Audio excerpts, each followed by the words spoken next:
하나님 말씀은 데살로니가 전서 1장 1절에서 10절입니다.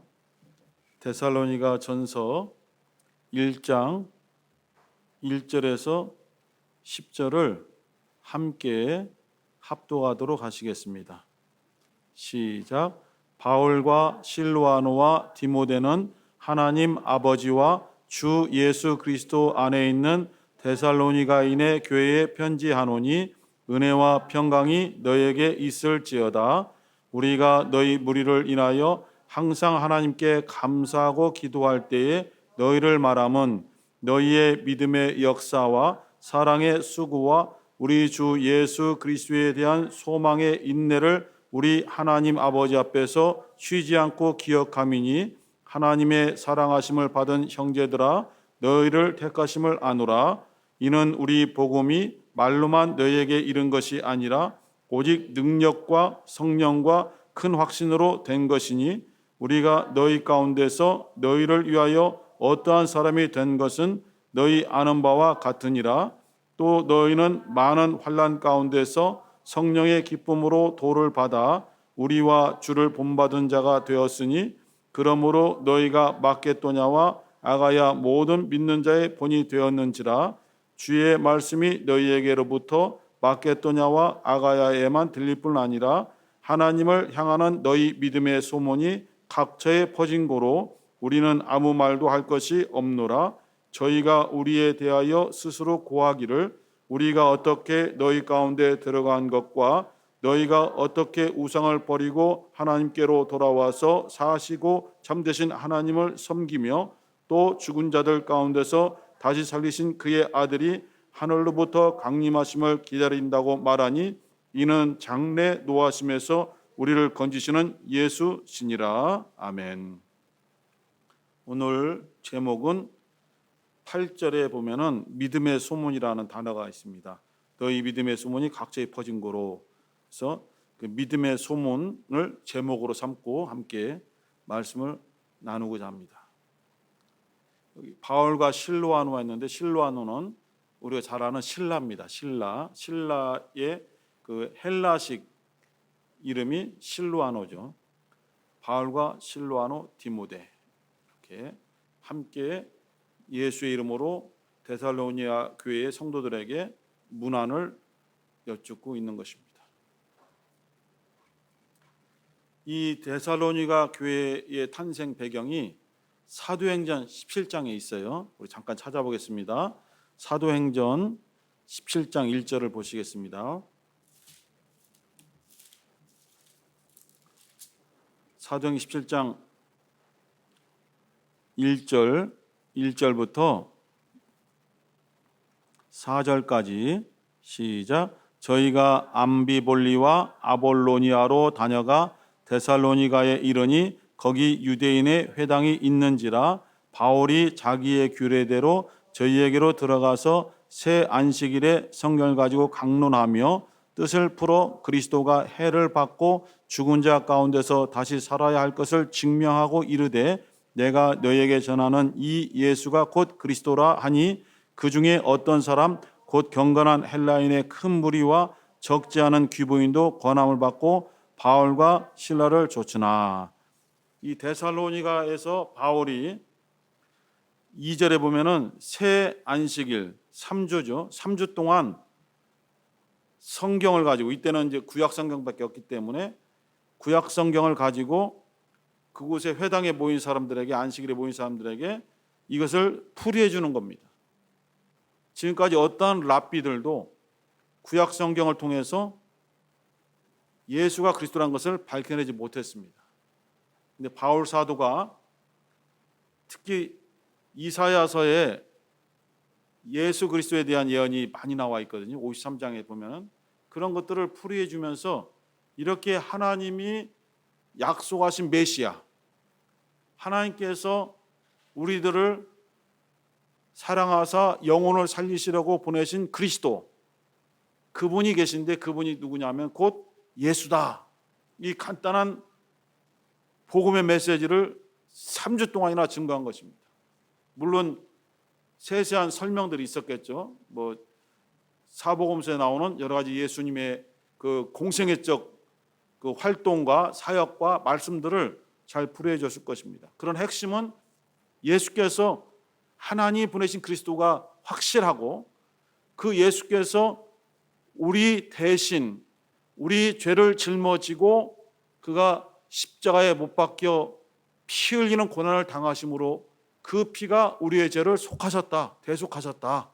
그리고 그가 부활하셔서 죽은 자 가운데 부활하셔서 우리에게 영원한 생명을 주셨다. 이게 복음의 핵심이거든요. 데살로니가가 어디에 있냐면은 오늘날하고 조금 다르긴 하지만은 오늘날의 형태로 말하면 그리스라는 나라가 있지 않습니까? 그리스에서 이제 그 알렉산더 대왕이라는 사람이 나타나서 유럽 전역을 통일하고 정복하면서 헬라라는 그 나라의 이름으로 온 세계를 다스렸던 적이 있습니다. 그래서 그 헬라에서 나온 그 헬라 문화, 헬라 문명을 헬레니즘이라고도 하고 그 헬라 사람들이 쓰는 언어 헬라어가 그 당시 통용어, 유럽 세계에서 또는 아시아, 터키 쪽 아시아에서 함께 쓰는 통용어가 됐고 그 헬라의 정신, 문화, 헬라의 철학, 그리스 철학들이 전 세계를 지배했죠.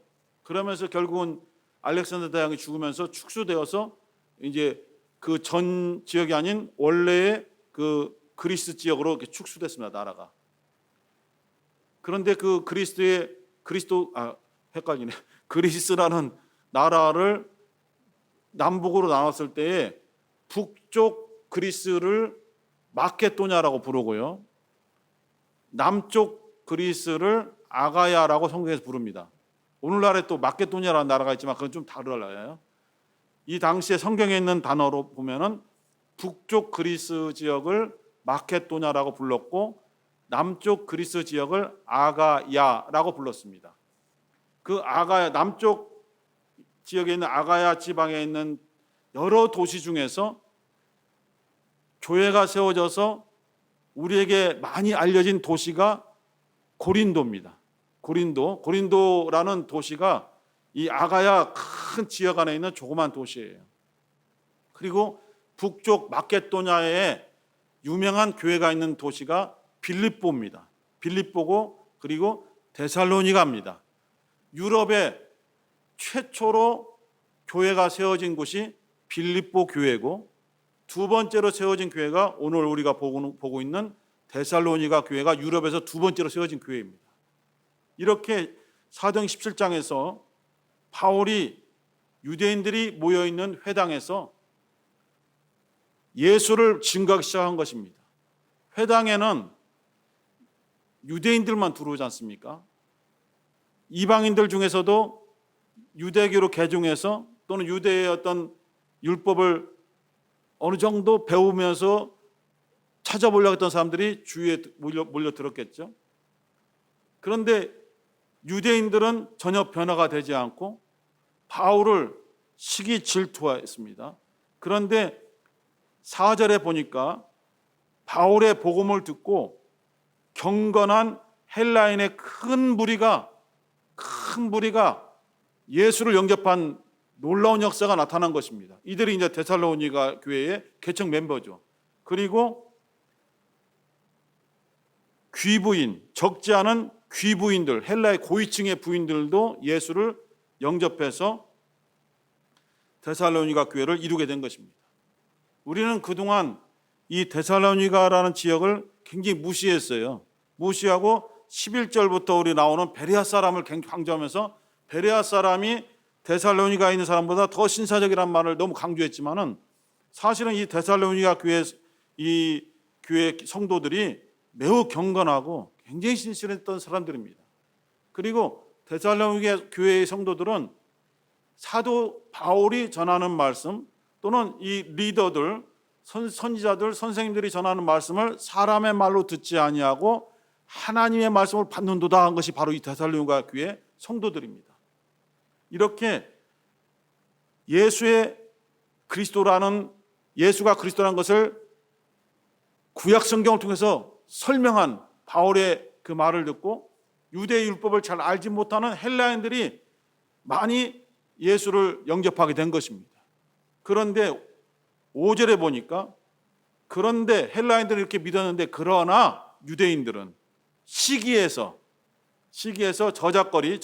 저자라는 것은 시장바닥 이런 데죠. 어떤 괴악한 사람들, 폭력배, 불량배들입니다. 양아치들이죠.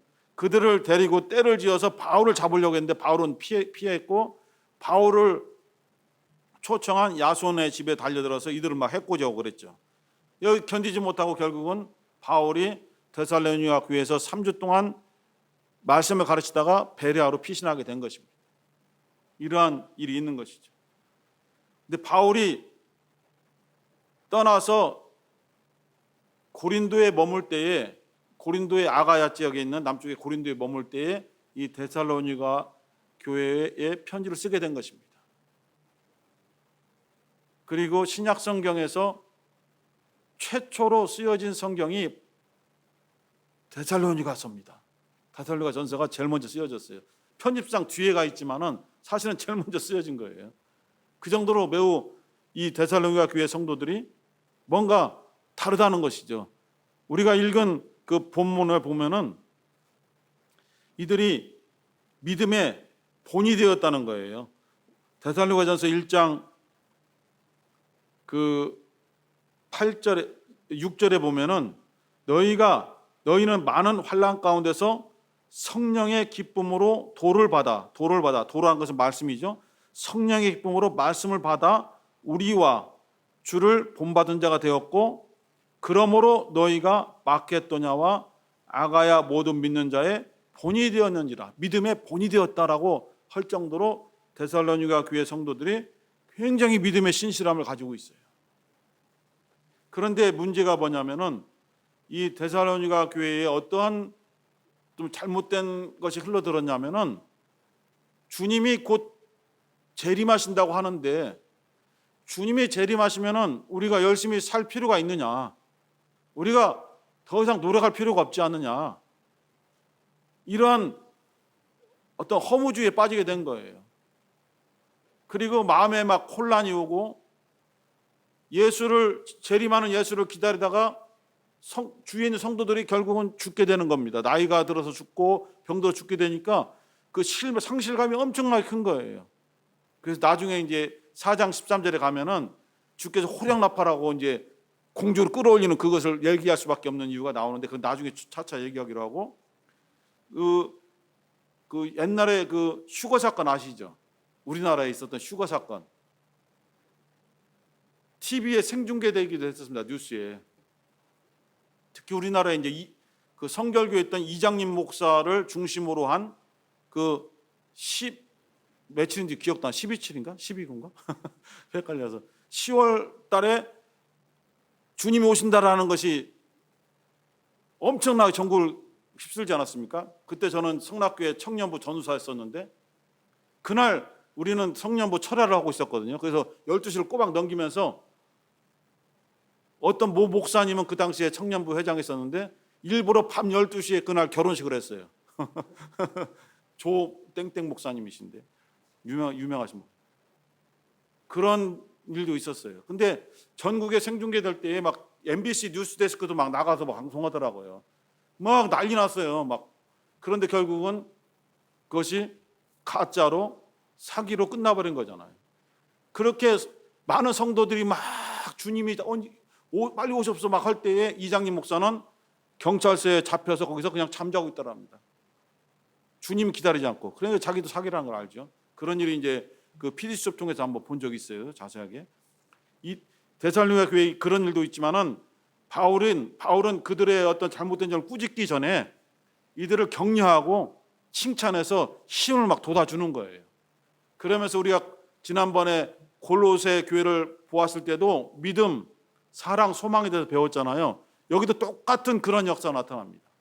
데살로니가 교회가 왜 칭찬받을 만하는가? 3절 다시 한번 읽어보겠습니다. 데살로니가 전서 1장 3절에 세 가지가 다 들어가 있거든요. 데살로니가전서 1장 3절 시작. 너희의 믿음의 역사와 사랑의 수고와 우리 주 예수 그리스도에 대한 소망의 인내를 우리 하나님 아버지 앞에서 쉬지 않고 기억함이니 믿음의 역사, 사랑의 수고, 소망의 인내, 이 세 가지가 꼭 나옵니다. 그러니까 믿음과 사랑과 소망이라는 이것은 기독교인의 가장 기본이고 핵심이고, 이것이 성도들의 신앙을 성숙해 만드는 큰 원동력이 된다는 거예요. 아무리 교회가 크고 많은 성도들이 모인다 할지라도 믿음, 사랑, 소망이 이것이 잘 기초가 되어 있지 않으면 사람들이 보기에 큰 교회일 뿐 하나님께는 전혀 관심을 받지 못하는 교회가 될 수도 있다는 것입니다. 믿음에 무엇이 있어야 되느냐? 역사가 있어야 된다. 역사란 것은 뭐 과거사를 뜻하는 것이 아니라 어떤 사역을 뜻하죠. 믿음에는 사역이 있어야 된다. 행함이 있어야 된다. 이것은 제가 이제 몇 번 강조한 바가 있습니다. 야고보 선생도 야고보서 2장 17절, 16절, 26절에서도 행함이 없는 믿음은 죽은 것이다 할 정도로 믿음에는 행함이 있어야 된다. 이것을 여기서는 믿음에는 역사가 있어야 된다. 사역이 있어야 된다. 이것을 강조하고 있습니다. 우리는 달란트 비유를 잘 알고 있습니다. 주인이 멀리 떠나면서 3명의 종들에게 한 사람에게는 5달란트, 한 사람에게는 2달란트, 한 사람에게는 1달란트를 주었어요. 그 결과를 알고 있죠. 5달란트 받은 자는 또 다른 5달란트 합해서 10달란트, 그러니까 갑절로 남겼고, 2달란트 받은 자도 2달란트로 해서 총 4개 갑절로 남겼어요. 그러나 1달란트 받은 자는 이러한 방식대로 한다면 또 1달란트를 남겨서 2달란트 갑절로 남겼어야 맞죠. 그런데 그 1달란트 받은 자는 그 1달란트를 땅속에 묻어놓고 그대로 간직했다가 주인 거 그대로 돌려줬어요. 주인 걸 손대지 않겠다는 거예요. 게으른 거죠. 악하고 게으른 종이다라고 주인이 그렇게 그 사람을 정죄했어요. 그러나 5달란트 받은 자와 2달란트 받은 자에게는 너는 착한 자다. 착하다는 건 뭐냐면 하나님의 뜻에 따라서 순종하는 자다. 하나님만이 선하신 분이에요. 하나님만이 착하신 분이에요. 사도행전 10장 38절에 보면은 하나님이 나사렛 예수에게 성령과 능력을 기름 붓듯 하심에 저가 두루 다니시며 착한 일을 행하시고 마귀에게 눌린 자를 고치셨으니 이는 하나님이 함께 하심이라 라고 되어 있거든요. 예수께서 착한 일을 행하셨다는 거예요. 우리의 기준으로, 사람들의 어떤 도덕 기준으로 착하다는 것이 아니라 하나님의 마음에 딱 맞는 일을 하셨다는 거예요. 왜? 하나님만 선하신 분이시니까. 어떠한 사람이 예수에게 선한 선생님이여 라고 물어본 적이, 그게 물어본 적 있잖아요. 너는 어째서 나를 선하다 하느냐? 오직 선하신 분은 하나님 한 분밖에 없느니라 라고 예수께서 그렇게 선언하셨어요. 착하다는 것은 하나님의 뜻에 합당한 자를 착하다고 하는 거예요. 이 5달란트, 2달란트 받은 종은 주인의 마음에 합당하게 그대로 일을 했다는 거예요. 그래서 주인이 너는 착한 종이다.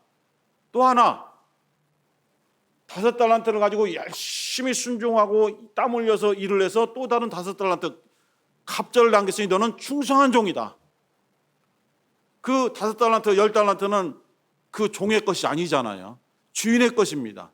주인이 이것을 가지고 일을 해봐라 라고 명한 것이지 이것은 너의 것이다라고 상속한 것이 아니거든요. 종은 주인의 것을 상속받을 수가 없습니다. 처음부터 주인이나 종은 이 달란트가 주인 것이라는 것을 둘 다 알고 있는 거예요. 그래서 1달란트 받은 자는 열심히 일해도 자기 것이 안 되잖아요. 그러니까 일을 하지 않는 거죠. 그러나 이 2명의 종들은 열심히 충성하여 갑절로 남기면서 주인에게 기쁨을 줬어요. 다 주인 거예요. 다 주인 겁니다. 그런데 주인이 말하기를 너는 착하고 충성된 종이다. 그리고 네가 지극히 작은 일에도 충성하였으니 너에게 더 큰 것을 맡길 것이다 하면서 종은 주인과 함께 식사할 수 없지만은 너는 주인의 상에 동참하라. 주인의 상에 참여하라 라고 말한 거예요. 요한계시록 3장 20절에 보면은 예수께서 문을 두드리는 장면이 나오잖아요. 고등학교 때 하도 신기해서 그걸 사다가 액자로 놓은 적이 있어요. 주님이 바깥에서 두드리는데 뭐예요? 바깥에 문고리가 없다는 거잖아요.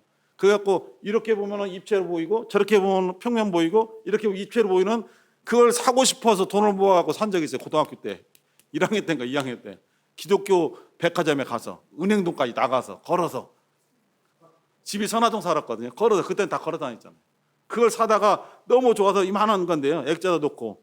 근데 보니까 거기서 볼지어다 내가 문 밖에 서서 두드리노니 누구든지 내 음성을 듣고 문을 열면은 내가 들어가서 그와 더불어 먹고 주인과 종이 함께 식사에 참여하고 그는 나와 더불어 먹으리라. 이게 주님의 약속이잖아요. 주인이 종된 우리들에게 너 마지막 때에 나와 함께 식탁에서 함께 먹자. 이것이야말로 가장 큰 영광이라는 것이죠. 왜 이 달란트 비유를 얘기했냐면은 그 믿음에는 이 놀라운 역사, 행함이 있어서 결과가 나타난다 이것입니다. 바울이 데살로니가 교회 성도를 봤을 때에 믿음의 역사가 있다는 거예요. 왜냐하면은 믿습니다 막 끝나는 것이 아니라 이들의 믿음이 행동으로 나타나서 계속 열매가 맺어지는 거예요. 이들이 예수를 바울로부터 배웠고 또 지도자로부터 배웠어요. 그걸 끝나는 것이 아니라 잘 알지 못하지만은 자기가 아멘으로 받아들인 믿음의 지식을 그 조그만 지식을 다른 사람에게 전하는 거예요. 친구한테, 친척한테, 이웃에게 전하는 거예요. 그것을 듣고 그 사람이 예수를 믿게 돼요. 바울이 데살로니가 교회에서 일한 것은 3주밖에 안 돼요. 그리고 유대인들 때문에 도망갔어요. 도망간 다음에도 계속 데살로니가가 부흥되는 거예요. 어떻게 된 영문인지 모르는 거예요. 바울 사도가 직접 가르칠 때는 3주인데 그 이후로 더 부흥되는 거예요. 왜냐하면은 이렇게 믿음의 역사 때문에 이 사람들이 자기가 조그만 것밖에 깨닫지 못했지만은 그것을 깨달은 조그만 것을 전하는 거예요. 전하니까 그 사람들이 또 전도돼서 예수를 믿게 돼서 데살로니가 교회가 계속 부흥되는 거예요. 이게 믿음의 역사가 있다는 거예요. 이것을 바울이 인정하고 칭찬해주고 하나님께 기뻐하며 감사의 기도를 드렸다는 거예요. 두 번째로 사랑의 수구가 있는 교회라는 거예요. 데살로니가 교회가 사랑의 수구가 있는 교회라고 바울이 인정해주고 칭찬해줬어요. 난 널 사랑해. 사랑이란 눈물의 씨앗이냐? 이것이 아니라 여기서 말하는 사랑에는 말로만 하는 사랑이 아니라 사랑에는 그만큼의 힘든 수고가 따라야 된다는 거예요. 예수께서 우리를 사랑하실 때에 내가 너희들을 사랑하노라 라고 말로만 한 것이 아니라 우리를 위해서 고난 받으셨다니까요. 엄청난 수고의 고난을 받으시고 채찍에 맞으시고 십자가에 못 박히시고 피 흘리시고 우리를 위한 수고를 하신 거예요. 사랑의 수고를. 예수님이 우리를 사랑하신 그 사랑이 진정한 기독교인들이 해야 될 사랑의 모델이 되는 거예요. 사랑에는 수고가 있어야 된다고 말하고 있는 거예요. 한 절만 찾아봅시다. 고린도 후서 5장 13절. 고린도 후서 5장 13절과 14절 두 절 읽겠습니다. 시작. 우리가 만일 미쳤어도 하나님을 위한 것이요 만일 정신이 온전하여도 너희를 위한 것이니 그리스도의 사랑이 우리를 강권하시는도다. 우리가 생각건대 한 사람이 모든 사람을 대신하여 죽었은즉 모든 사람이 죽은 것이라. 아멘. 내가 왜 미친 줄 아느냐? 너희들 보기에 내가 미친 것 같으지? 바울이 말하기를 하나님에 대한 사랑 때문에 미친 것이다. 나는 너희들에게 미친 행동을 보이는 것이 아니라 하나님께 대해서는 미친 것처럼 보이는 것처럼 이렇게 행하는 것이다. 그리고 정신이 온전하게 보이는 것은 뭐냐? 너희들에게 예수에 대한 복음을 잘 가르쳐야 되기 때문에 온전하게 보이는 것이다. 이 모든 것이 그리스도의 사랑이 나를 강권하기 때문이다.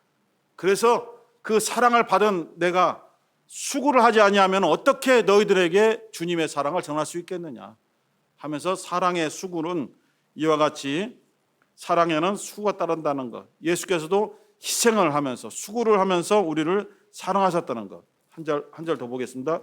1장 고린도후서 1장 8절과 9절, 고린도후서 1장 8절과 9절 시작. 형제들아, 우리가 아시아에서 당한 환난을 너희가 알지 못하기를 원치 아니하노니 힘에 지나도록 심한 고생을 받아 살 소망까지 끊어지고 우리 마음의 사형 선고를 받은 줄 알았으니 이는 우리로 자기를 의뢰하지 말고 오직 죽은 자를 다시 살리시는 하나님만 의뢰하게 하심이라.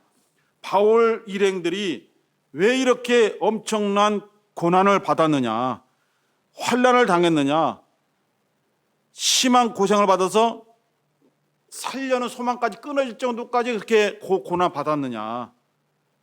이것은 주님께 받은 사랑 때문에 이 예수의 복음을 증거하기 위해서 전 세계를 다녀야만 되는 선교 사명을 감당해야 되기 때문이다라고 밝히는 거예요. 이 바울이 가진 예수의 사랑의 수고가 많은 교회를 세웠고 오늘날까지 이렇게 전 세계에 복음이 퍼지게 된 것입니다.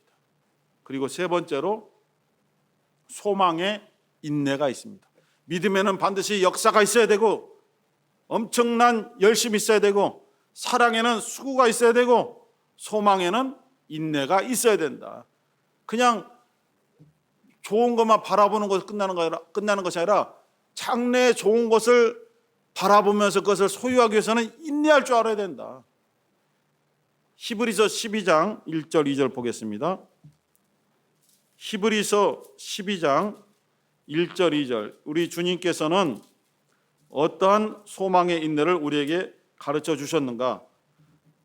시작. 이러므로 우리에게 구름같이 둘러싼 허다한 증인들이 있으니 모든 무거운 것과 얽매이기 쉬운 죄를 벗어버리고 인내로서 우리 앞에 당한 경주를 경주하며 믿음의 주요 또 온전케 하시는 이인 예수를 바라보자. 저는 그 앞에 있는 즐거움을 위하여 십자가를 참으사 부끄러움을 개의치 아니하시더니 하나님 보좌 우편에 앉으셨느니라. 십자가를 참으사 인내하사 십자가의 고난을 인내하사 우리를 위해서 대신 고난받으시는 그 놀라운 고난, 힘든 고난, 십자가에 못 박히는 엄청난 고난, 피 흘리는 고통, 고난을 왜 참으셨느냐? 그 앞에 하나님 우편 보좌, 거기에 앉는 영광이 기다리고 있기 때문에 그 소망을 향해서 인내했다. 그러므로 우리에게도 이렇게 주님이 다시 오시는 재림에 대한 소망이 있거든. 이렇게 좌로나 우로나 치우치지 말고 인내하라. 너희들을 꿰어서 자꾸 이렇다 저렇게 해라 저렇게 해라 하는 것에 흔들리지 말고 인내하라. 소망에는 인내가 있어야만 그것이 이루어진다라고 가르쳐 주고 있는 것입니다. 가나안 땅에 들어가기까지 40년이라는 광야에서의 인내가 있었습니다. 그 인내가 있었기 때문에 요단강을 건너 가나안 땅에 들어간 것입니다. 우리에게도 신앙생활하는 동안에 많은 인내가 필요합니다. 왜냐하면 소망이 있기 때문이죠. 소망이 있기 때문에 인내할 수 있는 겁니다. 소망이 없다면, 부활이 없다면 우리는 인내할 수가 없어요. 제일 어리석은 자고 제일 불쌍한 자라고 하지 않습니까? 우리에게는 이와 같은 믿음의 역사, 사랑의 수고, 소망의 인내가 있어야 된다라고 오늘 말씀을 줍니다. 이 데살로니가 교회 성도들이 비록 말씀을 배운 것이 짧은 기간이고 지식이 얕지만은 그것을 허투루 생각하지 않고 그것을 소중하게 받아들여서 자기만 가지고 있는 것이 아니라 그 조금만 분량일지라도 그래도 다른 사람에게 그것을 나누어 주려고 애를 쓰고 해서 그 자기가 살고 있는 데살로니가 도시에만 퍼진 것이 아니라 데살로니가 그 도시를 포함하고 있는 아가야 전체에 그 소문이 퍼졌고, 아니 북쪽에 마케도니아 지방까지 퍼졌고 더 나아가서 세계 각처로 퍼지게 되어서 너희들의 믿음이 각 곳에 있는 세계 각처에 있는 사람들에게 본이 됐다 하고 칭찬하고 있습니다. 우리도 부족하지만 데살로니가 교회 성도들처럼 이러한 믿음의 본이 될 수 있는 그러한 믿음의 소문이 나서 이제는 우리 교회가 잘 회복되고 우리의 예배가 회복되고 믿음이 회복되는 역사가 있기를 주님의 이름으로 축원합니다. 함께 기도하시면서 오늘 주신 말씀을 마음에 새기고 믿음의 역사, 사랑의 수고, 소망의 인내가 우리 가운데 있게 도와주시고, 나만 그런 것이 아니라 우리 사랑하는 교회 성도들에게 다 있게 도와주시고, 이렇게 점점 더 소문나게 도와주옵소서. 믿음의 소문이 나게 도와주시옵소서. 주여 한번 부르시고 기도하겠습니다. 주여.